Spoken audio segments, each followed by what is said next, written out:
What up, everybody? Oh yeah, it's that time. It's the time to sit back, relax, and enjoy the show.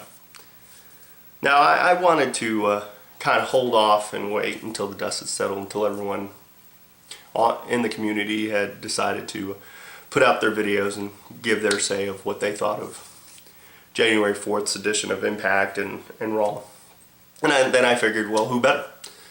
Who better than a guy who actually, performs on shows, helps put together shows, has written a few shows, currently writes a few shows. And I figured I'd give my take. And I got my notes. Notes and notes. And so I'm going to cover my likes and my dislikes and where I could see them going with particular stuff. And I'm not going to take a whole lot of your time, I don't think, but then again, you never know. I want to begin this by saying that Monday was pretty magical for me. It's been over a decade since I was really entrenched in the Monday Night War, and I was really paying attention to both companies and having to switch back and forth, even if there was a replay, or waiting for the replay or whatnot. And Monday definitely had me feeling like that, switching back and forth. I've got DVR, pausing one show and going to the next, but also just being entrenched in both shows. And I want to thank, TNA for going on Monday. I wasn't expecting it. And, WWE for, of course, being on Mondays as always. But, I'll start with TNA because they started first. And I'll say this, I hadn't really watched a full episode of Impact, and God, I can't remember. Thursdays just aren't ideal for me. I don't tape it all the time, and sometimes I do, sometimes I don't. But I gotta say, I wasn't... And wrestling, for that matter, a lot of times, whether it be SmackDown or ECW or Raw or what have you, I'm fast forwarding through a lot of the stuff. That's the power of DVR. Being able to record it is, a lot of times I'm fast forwarding it. And I tried really hard not to fast forward anything. I wanted to see give the shows my full attention. So, again, TNA I hadn't watched in a while, but let's begin with them. Impact. Biggest story is probably Hogan, one of their biggest stories is probably Hogan's arrival to the company, and it was one of, 1A or 1B of the wrestling year, here that Hogan was going to go with TNA, and the fact that they were going to go to Monday, at least for this one time. But, the actual show, man, I'll begin with, the very first match. Why have a Steel Asylum match? What was the point? What were they fighting for?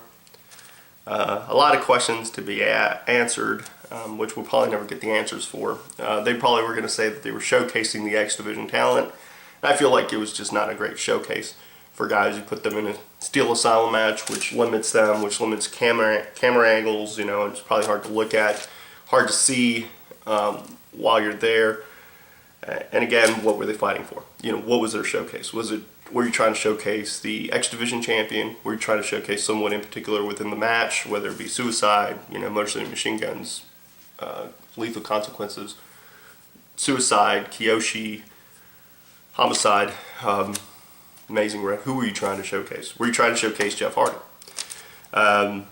Didn't help matters that the finish was botched. I don't understand a DQ finish in a steel cage match, but again, I always assume that when it's a steel cage match, Steel Asylum match, what have you, that there are no rules, but apparently there are in this one.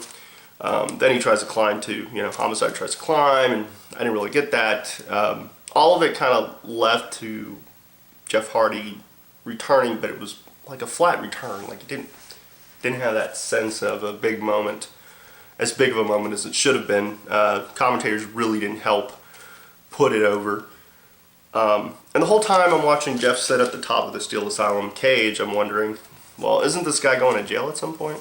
I mean, is that really a great showcase for this guy? Is it really a good showcase for your company? Are you showcasing the X Division properly? I mean, all those questions to ask, and I mean, that's what it left me with, more questions than answers. It was good to see Christy Hemme back, and I was okay with the title match. I prefer title matches to be longer because it's a title match. It's not a grudge or anything like that. It's for a championship. But I was okay with it. The two girls have good chemistry, the roll-up finish, and then you have ODB win the match, win the title, only to have Tara take her down and put her out.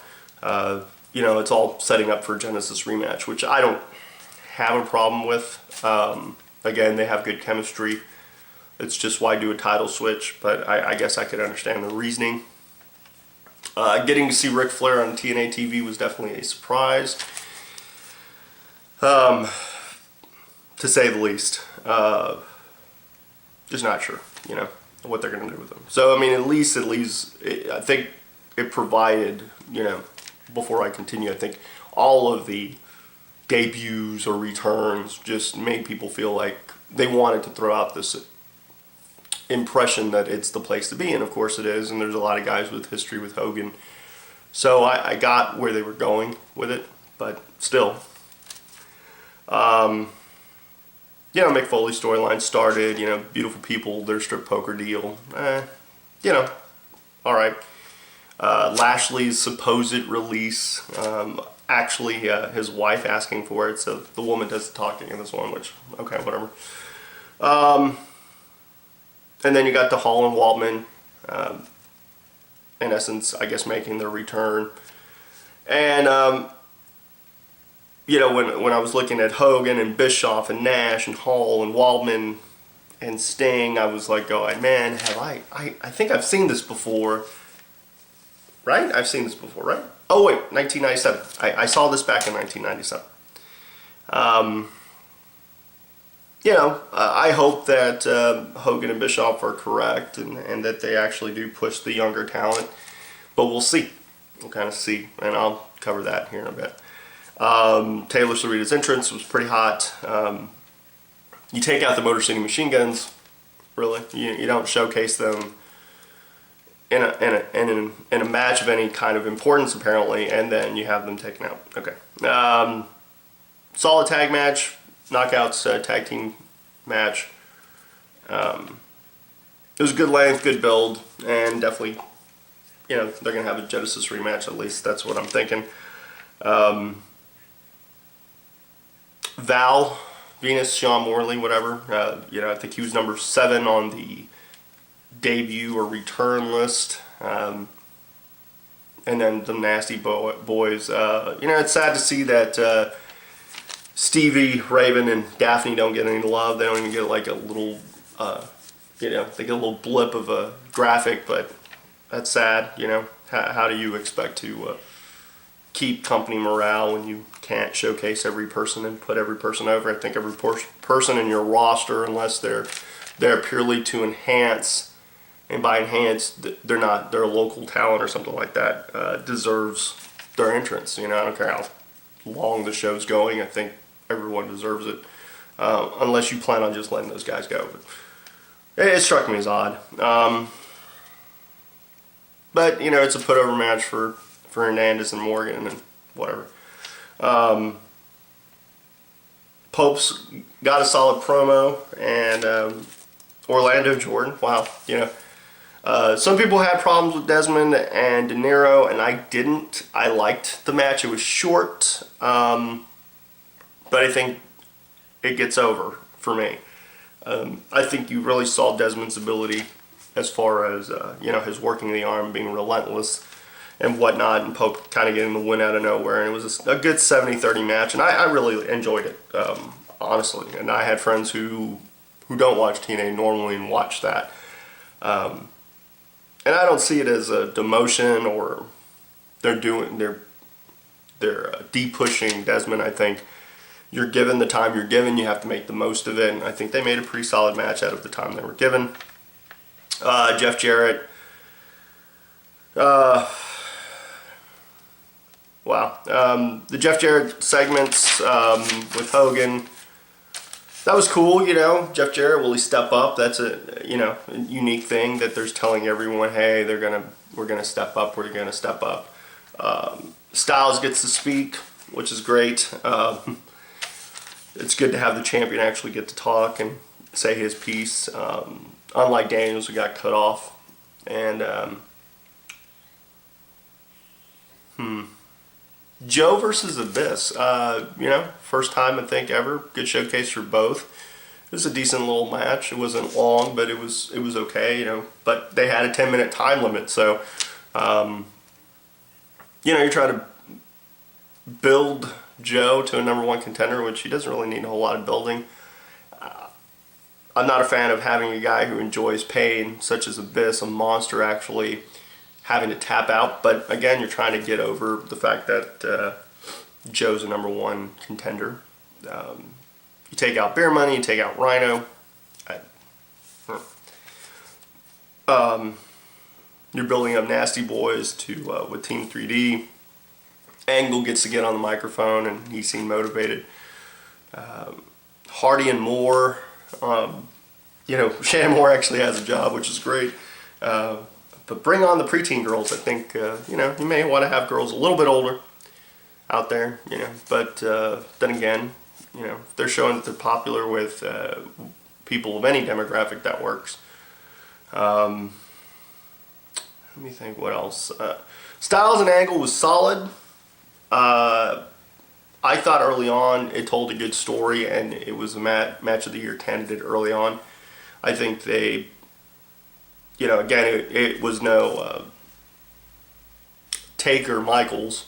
That's storytelling in its purest form, but I think Styles and Angle had a good story. They were telling a good one. The whole thing was that Styles couldn't beat Angle, and Styles is the champ, and who's going to be the best wrestler of the world in the world. And I thought, all in all, it was a pretty solid match. I mean, some people had problems with the multiple ways of trying to get into a move or whatnot. I liked the Pele kick that got countered into the ankle lock, and then they went right back into the Pele kick, and I thought that was a solid spot. I thought the frog splash from Angle, that spot where he misses it and then hits it later on, I thought that was pretty good. And I mean, it was good that they put over Styles. I don't think Angle needs the title. I think right now you need to keep it on Styles and build him as a guy that is the figurehead of the company. I think the guy's been there since day one, and it's good that he has the title, but I think with everyone coming in, they really need to focus on keeping him champion for a while. I think you could do worse, and he's kind of something that no one else has. He's that kind of athlete, and I think you need to showcase him in that respect. And he does solid work, and his mic work's getting better. Of course, I think it just comes with just getting comfortable, and at the same time, you have to just tell him, look, man, you're the champ. Be the champ. Be the champ. Don't be anything else but be the champ. Act the part. End of the show, Mick Foley and Bischoff. I mean, that's a pretty big deal. I didn't think, Foley and Bischoff working together. Wow. And then Hogan and the NWO. And I thought it was 1997. That's what I felt like. I felt like with with Mick Foley in the fray of the NWO, which but that's what it felt like. Felt like NWO all over again. I thought the production was crisper overall. I hadn't seen TNA in quite a while, but I thought it was the production was definitely good and crisp. TNA had to throw everything. They did. And they gave some Genesis build, which is always good to build your deal. I think they did it mainly with the women's matches. Leaves the card kind of up in the air as to what they're going to do. And the NWO, it makes it interesting. Where will they go? Their kind of take on. They're an older, wiser group as far as Hogan and Bischoff, and they want to build something great. And that everyone has to step up. I think it's an interesting concept, and I don't know if I'm going to watch religiously. I might tune it in. I mean, I go to TNAWrestling.com to check stuff to see where they're going with things. So, TNA was all about 1997. That's what it felt like. We're reliving 1997. And, speaking of 1997, over on Raw, the Montreal Screwjob gets revisited, and Bret's back. Bret Hart coming back to WWE. By and large, the story of the decade plus. I never thought he'd come back. I believe hell did freeze over. I mean, at least in Houston, it felt like hell froze over. But yeah, I mean, the Hogan thing for TNA was big, but Bret Hart coming back to WWE was huge for me. Huge. I can't even begin to say how huge it was. WWE can sure make a video package. They can. Top to bottom, they've always been solid with it, and the video package to open Raw was awesome. And I got goosebumps watching Shawn and Bret. I thought it was a well done segment. I think, Bret's take on, look man, I'm just here to bury the hatchet and I don't really care to, I've been carrying it around for so long. I mean, that was kind of the theme of the show, was him just saying, look man, I'm ready to move on, I'm ready to bury the hatchet. I've wanted to come back before. I think it's time, thanking the fans and whatnot. I thought it was a good storyline overall throughout the show. But to see Bret and Shawn in the ring, I thought was extremely well done. I think both guys kind of got to say what they wanted to say. I don't think it was too scripted. I'm sure there was some elements. There was probably the writers there, but I think for the most part they allowed the two guys to kind of get to say what they wanted to say and get their point across. Maurice and Brie Bella, the only, I think, women's or knockouts or divas example for this show. Maurice is damn sexy, but that doesn't help the match. The finish was good. I liked the finish. I liked the fact that she saw the switcheroo and took matters into her own hands. And I like Maurice. I like the personality. She's good to look at. Brie Bella, also very good to look at. Maurice, probably one of the sexiest entrances this side of Melina. Damn sexy. I mean, hair whip has never been sexier. Miz gets his new music. I am the any guy who can kind of blow off Maurice. Some of us should be so lucky. Four-way. It was an okay showcase. It showcased everyone but Carlito. I don't think Carlito really got a whole lot of offense. Didn't he beat Cena when he debuted all those years ago? I mean, he's a guy who's held a victory over Cena. Not a whole lot to say. Hard Jericho I thought was cool. DX segment, Santino, gives Santino something to do. The DX segments are always cool because they do a really good job of selling the merchandise. The tag match, what we come to expect, but the reaction from the crowd was solid. They were into it, which is great. The finish was really good. I think it worked because everyone worked together. It was well put together. That finish was well put together. Jericho's reaction was priceless at the end. I don't so much care for the DX trying to get the fans to say, nah, hey, goodbye. I don't really think that helped any. But Jericho's reaction at the end when he was coming to the realization and walking up the ramp, and it was good. It was good. Orton and McMahon dug it because they talked about the stuff from last year. Legacy grows the sack, for a moment, which was good. It's always good to see the sidekicks actually say, "Look, man, we're no longer sidekicks." Sheamus and Bourne, I liked the match. I think some people have an issue with it, but I thought it worked because Bourne got mic time, which is essential for anyone getting a push. Guy's getting a push at ECW as well, as far as he's in that homecoming finale, so it's not like he's completely out of the loop. And he hit his finisher in less than a minute. So, he had Sheamus on the ropes.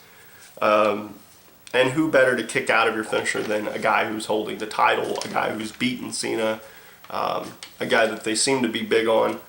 I don't have necessarily a problem with Sheamus. I just look at him as kind of like the Irish Goldberg in the sense of, coming in undefeated. Seems like no one can stop him, which is always good. Let's see.